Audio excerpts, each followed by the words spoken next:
I have questions for our patient, maybe. Okay. Kath, well, obviously, everyone here is quite well educated about APS, I find. I mean, coming from your perspective. But how do you reach out to the APS patients that are vulnerable and not here? And how do you sensitize this rare condition? I don't have an answer. I just want to see, because in Canada it's still not any better. How do you sensitize people to recognize signs so that there is a long delay back home between the time of the earlier signs and the diagnosis, unless it's a catastrophic presentation? But how do you get this into the agenda? And I don't know how what would have made a difference between fast and faster? I really like faster. That's what triggers my reflection. Strokes, but people will present with venous events, or I have a solution. When I had my pulmonary emboli, they said, "Okay, this is what we think it is." Gave me a shot, but they didn't take any blood to test did I have APS.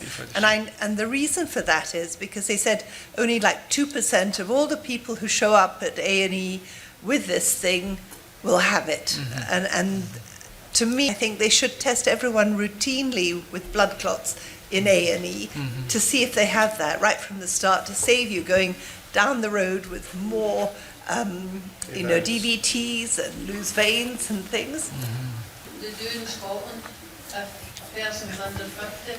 Oh, well, I was told wait until you have another event and then we'll test you. So I think you make a very good point here.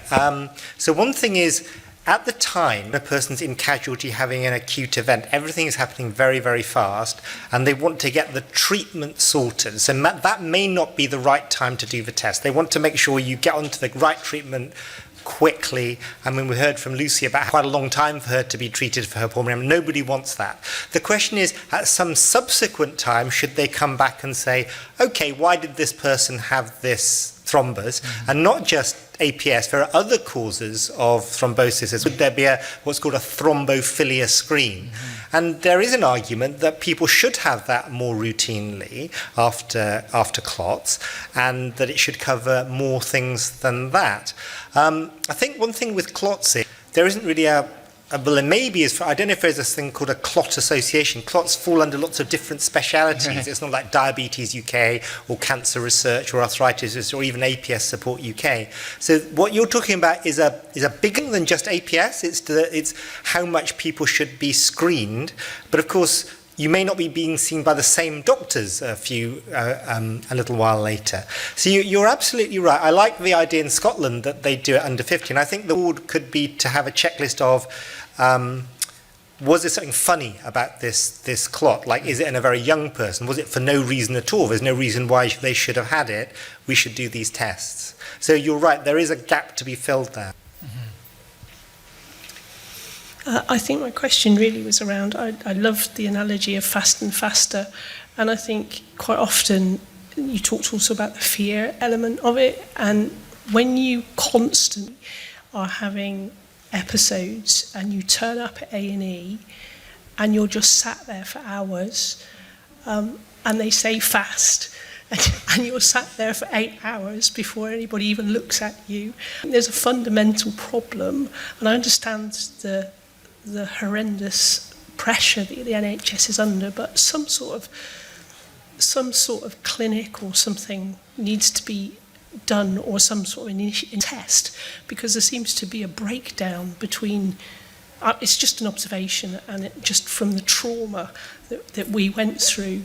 My husband has multiple health issues, and just needs, that's just a really, I don't know what the answer is. May I ask when that happened to you? Because things have changed over the last few years.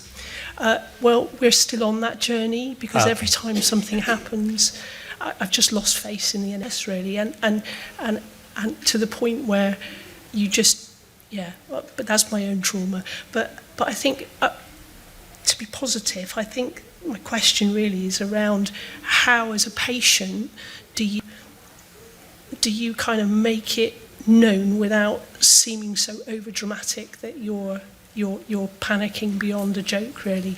My husband's had lots of episodes, and the gentleman spoke of people have an episode and then they seem all right. And my husband's had this constantly, tested positive for APS twice in that 12-week period, never been anticoagulated. His lady's got thromboptopenia and APS and many, many multi-system issues. And it's just, as a patient, I just find it so frustrating that you kind of all of these different specialisms. You've got cardiology, you've got hematology, we're seeing 7 different consultants, and there's no joined up, and it's just. So, can I just I think this is a question for the patient members of the panel, really. I think the question is, how do you make people listen to you about your APS? What do you think? I've got a loud voice. No, I'm actually very, very lucky being in Scotland, because as soon as you say you've had a stroke, that's it. I was rushed through every time. When my INR was very low, I was getting such bad symptoms. The amount of times I was up at that hospital, I should have had my own door. But they just went stroke right straight through, no hanging about, and they just go, look, come on, it's like you've done a D-dimer, everything's okay. Yeah, I buried myself online for quite a while, which is why what I've done is actually to help other people. I tried to put everything in a blog.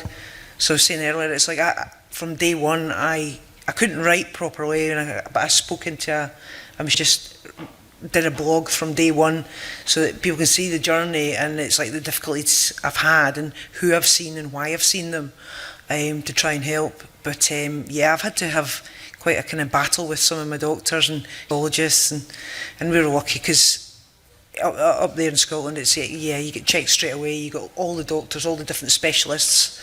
Don't all move to Scotland right away though, please. But you get a specialist, and yeah, you should be getting every letter as well to make sure it all links up. It's very difficult when you're not well to link up. Yeah, you do. And it's keeping all the symptoms and keeping all the, look, this is what they said and that they're saying, and this is how it's affecting me.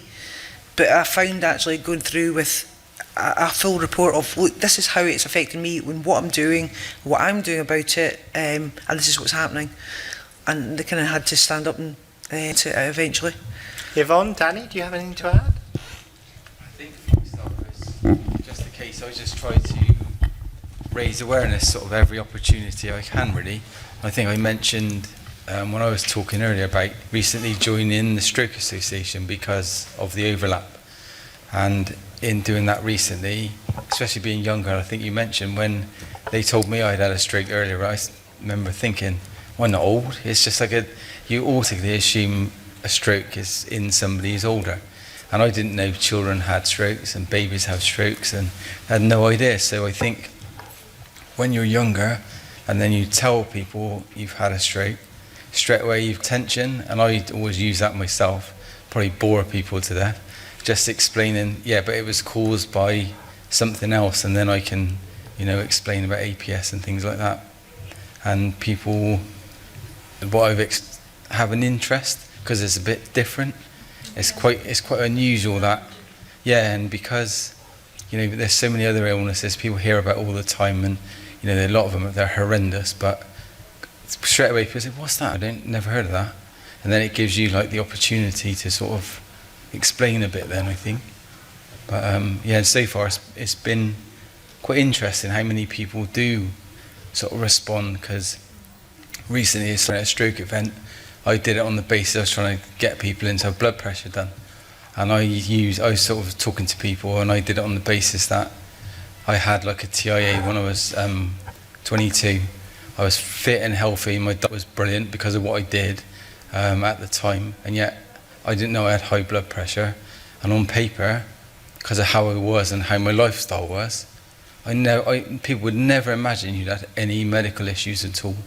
My consultant recently has said to me, your lifestyle choices, which I still follow, are brilliant, but unfortunately you've got medically high blood pressure, so everything you do would have no effect because it's medical. And I said to someone again on the weekend very quickly was, think of Michael Johnson, the Olympian, who had a stroke, and I would imagine he's probably got quite a healthy lifestyle, I would think. Yeah, you know, he was affected, so it sort of makes an impact then, I think. I think a lot of it comes from the idea of illness being something that is isolated rather than actually. Sometimes it's just inherited because of your gene, your antibodies, and if the luck of the drawing.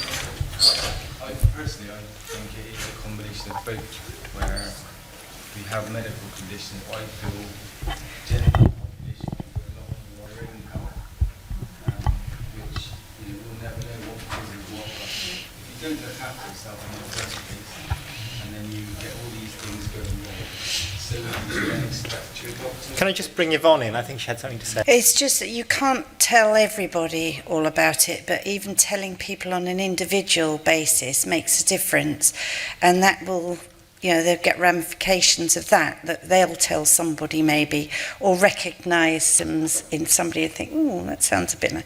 And I've managed to persuade my nurse specialist at the haematology clinic to come to an APS education day with, and she found it extremely interesting and informative, and she wasn't aware of quite a lot of things about APS. But also I've done some expert patient talks in hospitals to all different staffs, domestic and housekeeping staff and medical nursing staff. And one of the nurses came up to me after I did that talk, and she said, you know what, it's really interesting what you're saying, because my daughter's had recurrent miscarriages, 3, and it's devastating, and nobody seems to know what's going on. I'm going to see if I can get her tested for APS. And over the months, she was tested and became pregnant, went to full term, and has a lovely baby now. And the nurse had picked that up from Was what that I'd with said. treatment? She had treatment during She had treatment, and she had blood tests and was diagnosed, and then was under proper treatment, and was able to conceive and have a healthy baby. And that was, you know, she had APS and didn't know it, but her mum had just picked up from my talk that I'd done. So it can affect individuals, and they will pass that on to their family and friends, and then somebody else might, you know, it's raising awareness whatever way you can, really, to as many people as you can. So yeah, Just can I do a wee plug? Like I said earlier, I do park run, so I for some of my little part of my business about the warfarin side of it, I actually do my own T-shirt. So I even designed one and said, even a stroke can't stop me, and you just been overtaken by a stroke survivor. So I just thought I'd get my own back at the mall, because I'm not a fast runner, but never mind.